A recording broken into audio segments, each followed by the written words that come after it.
सुप्रभात प्यारे बच्चों, कैसे हैं आप। आज की इस हिंदी कक्षा में हम पाठ 7 पढ़ेंगे जिसका नाम है ईमानदार नन्हे।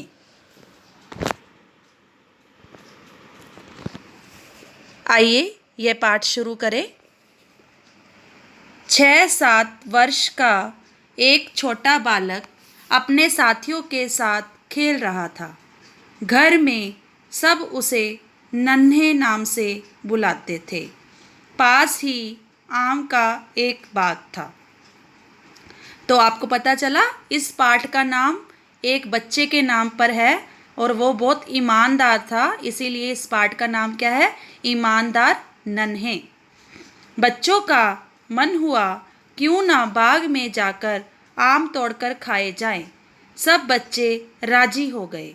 बालक नन्हे भी उनके साथ आम के बगीचे में चला गया। माली की नज़र बचाकर बच्चे पेड़ों पर चढ़ गए और आम तोड़ने लगे।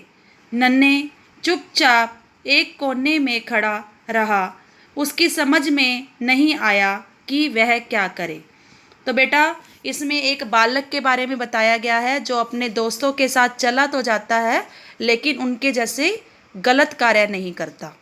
तो अब वह बाग में खड़ा होकर क्या कर रहा है, विचार विमर्श कर रहा है, सोच रहा है कि मैं क्या करूं।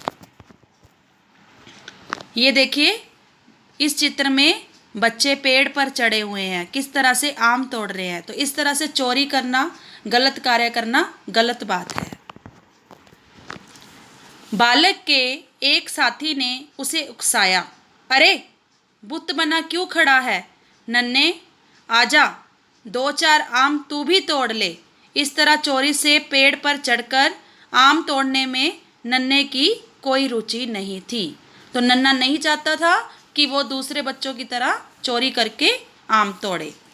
उसका मन इस काम के लिए तैयार नहीं था। इसी बीच एक गुलाब के पौधे पर खिले सुंदर फूल पर उसकी नज़र पड़ी। तो क्या है, बाग में वो क्या देखता है, एक गुलाब का फूल देखता है। हवा में धीरे धीरे हिलता गुलाब उसे जैसे खुद ही अपनी ओर बुलाने लगा। उसे ऐसा लगने लगा कि जैसे गुलाब भी उसे बुला रहा है। सुंदर गुलाब को देखकर नन्हे का जी ललचा गया और उसने फूल तोड़ लिया। तो क्या है, जब उसने सुंदर फूल देखता है वह बगीचे में तो उसे बहुत ही सुंदर लगता है और वह उसको तोड़ लेता है। अब जैसे तोड़ेगा तो क्या हुआ, नन्हे ने फूल तोड़ा ही था कि बगीचे का माली डंडा फटकारता हुआ वहां आ पहुंचा। भागो भागो कहते हुए बच्चे पेड़ों से उतरकर भाग खड़े हुए, लेकिन नन्हे जहां का तहां खड़ा रहा। नन्हे ने कोई चोरी नहीं की थी, नन्हा वही खड़ा हुआ था। अब क्या होता है आगे, उसके हाथ में गुलाब का फूल देखकर माली ने उसे पकड़ लिया और चिल्लाते हुए बोला, चोरी करता है, बता कहाँ है तेरा घर, चल मैं तुझे तेरे पिता के पास लेकर चलता हूँ। नन्हे सहम गया, डर गया नन्हे। उसके मुंह से निकला, मेरे पिताजी नहीं हैं। तो क्या है, नन्हे क्या बताता है कि उसके पिताजी नहीं हैं। बालक का भोला भाला रूप और सरल आंखें देखकर माली रुक गया।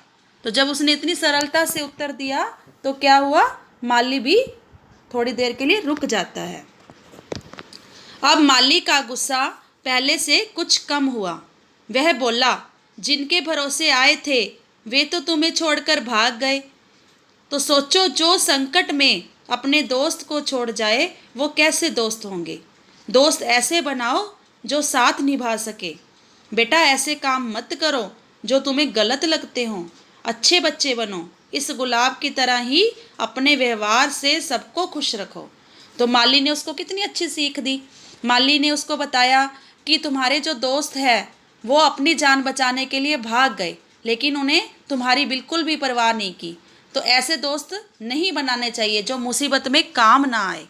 तो इतनी अच्छी सीख जो है वो माली ने नन्हे को दी। नन्हे सिर झुकाकर माली की सब बातें सुनता रहा। उस पर इन बातों का गहरा प्रभाव पड़ा।